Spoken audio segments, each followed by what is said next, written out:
Hello, ladies and gentlemen, my name is Putty, and welcome back for another edition of Mid-Atlantic Wrestling. This is the Battle of the Mid-Atlantic. We have got a lot of good stuff for us tonight, as we are dealing with the fallout from the Sam Keith Classic 6.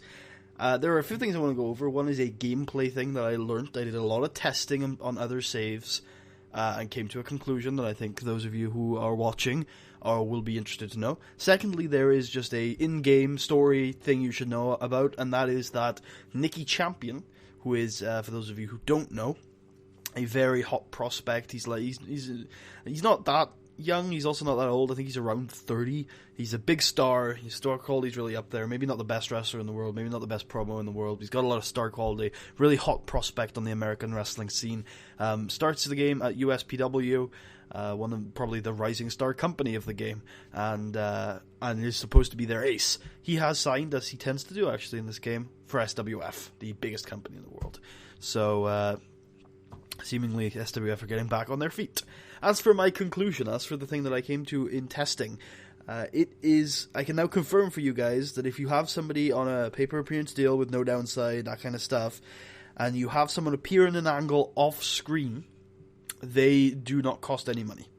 I knew that it didn't use up one of their appearances. If they're on like a 5 appearance deal, you wouldn't use one of those up by being in an angle.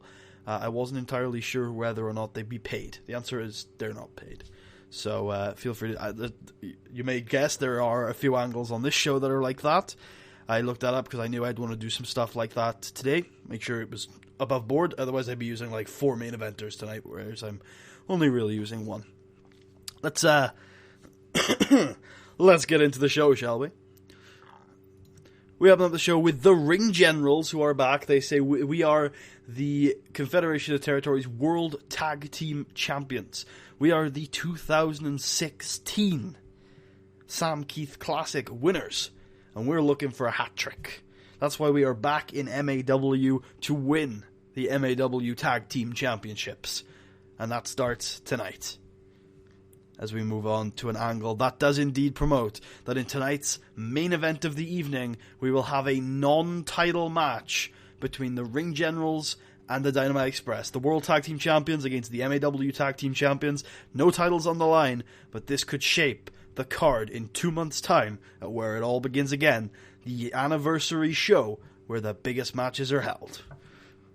So we move on to our first match of the evening, which is Hal Harvard defeating Ralph Liotta with a forward Russian leg sweep. And of course, after the match, he heads off over to the commissioner's booth, which is set up by ringside, and he just goes through Bossman Bryfield's papers, checking he did his taxes, checking everything's good on the tax front. I know everyone's still really confused as to why Hal Harvard is so obsessed with Bossman's taxes, but he seemingly is. Maybe that story will develop in the future as we move into our another angle. So we have an angle which is a video from just after the Sam Keith Classic, which was released on the Mid-Atlantic website over the last month, but is also being shown here on the DVD. I wonder where, because again, this video will not be shown to the audience, I suppose, because we don't have any means of doing so, but I guess it'll be shown on the DVD, and it was on the website, so maybe the audience are watching it at this time, where Greg Gage goes up to Bradfield Paravel and says, listen, I was the man who took all our pins, except for, he didn't take all the pins. I was the one who let us down in that tournament, and I want to extend my sincere apologies to you, Bradford. I brought you in here to have a great tournament with me, and I failed us. And I just wanted to extend my heartfelt apologies. And Bradford says, hey, calm down, Greg. Calm down. You are a sensational grappler. You're one of the best professional wrestlers I have ever seen. I hear stories about you, this unconfident, this lack of confidence little boy who won a big title and thinks he's out of his depth. I saw you out there, and you're great, man. You need to stop worrying about all these things. You need to stop worrying about whether you're good enough, and just go out there and do what you do best, because you are sensational, my friend.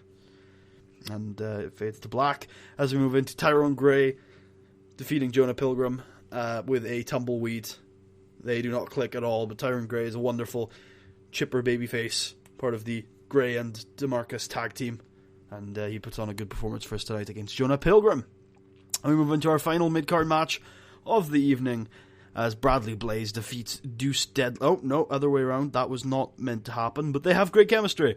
And Deuce Deadline was visibly tiring towards the end with his bad stamina there. Okay, that's great. Just peel back the curtain. Deuce is leaving the company like next month, so that's a good win for him on his way out, I suppose. And we have a video hyping up that next month at The Clash, in our main event of the evening, for the first time since Hollywood Bret Starr, the era of Hollywood Bret Starr, we will see a Confederation of the Territories World Heavyweight Championship match here in MAW, here in Washington, D.C., as Gino Montero will take on Bradford Peverell in our main event of The Clash. It's a big one. It could have big ramifications for the entire territory system. Bradford is a new champion. Can he hold on to it? Or will the rising star of professional wrestling, the hottest prospect in the territories, take the title? And before their match, the Architect ambushes George Wolf, beats him down, gets a steel chair, just attacks George's left leg, and George is hobbling. He's like, no, I'm going to fight this match. Of course I'm going to fight this match. It's the Architect. Fuck giving up, but the Architect has done a real number on George's leg before the match. That is a clever play. And in the match itself, the Architect defeats George Wolf in 7 minutes by submission with a blueprint after blatantly cheating. He's cheating during the match. He injured George's left leg before the match. He cheats during the match. It is just a dastardly display from the Architect tonight. You know, George, despite being a heel, you know, he's big, he's tough, he's got that fire, he's got that passion, and he tries to fight past this left leg injury, but he just can't. He just can't. He's legitimately injured before the match, and he just can't fight past that. Who would? Who could fight past such a terrible injury? And after the match, George, incensed and horrified by what he had just saw, just attacks the Architect, just beats the shit out of him, and he doesn't get like a great beatdown on him. It's like it's a subpar beatdown. He manages to lariat him a bit before the Architect slithers away. The Architect has definitely won the day tonight, but maybe George Wolf got a measure of revenge there, and he's still hobbling on his left leg, which is definitely going to be an issue for him going forward. And before the match, Dynamite Express say, look, you want to come here to Mid-Atlantic Wrestling, you want to take our titles, you want to be the invaders, you want to take these titles back to New York, you want to attack MAW. Well, we don't give a shit about MAW. We're not going to be some righteous defenders of this company. We hate this company, right? We're just here to use it as a stepping stone. But I tell you what we will defend, and that is our tag team titles. So you got a non-title match tonight, and we are going to stop you in your tracks. And we move into our main event of the evening in a 48D+, as the Ring Generals defeat the Dynamite Express in 19 minutes when Dean Waldorf defeats Sid Collier by submission. And to kind of give you a picture of this match in your mind, this is one of the most one-sided tag team matches we've seen in MAW in a long time. Deadly Dean, with his nasty submission holds, just locks them in on Sid Collier for like 10 minutes. It's Dean in his corner, hold for hold, slickly transitioning, just working over Sid's leg, working over Sid's arms, just everything, making quick tags, and then Marv would come in with some throws, some suplexes, some flashy maneuvers, and back to Dean with his dirty submissions, his dastardly submissions, just working over Sid.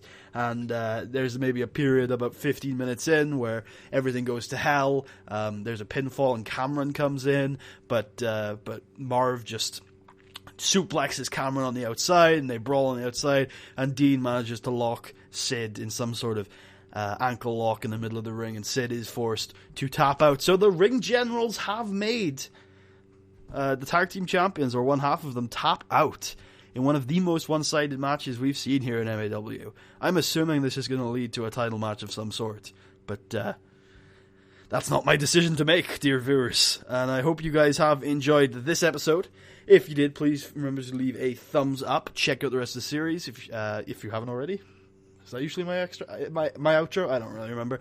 And if you're feeling especially generous and you really like the video, go ahead and check out the link in the description to my Patreon. Thank you all for watching. I hope you guys enjoyed, and I will see you guys next time for The Clash World Heavyweight Championship on the line. It's a big, big show, and it is the go home to where it all begins again. I will see you guys then.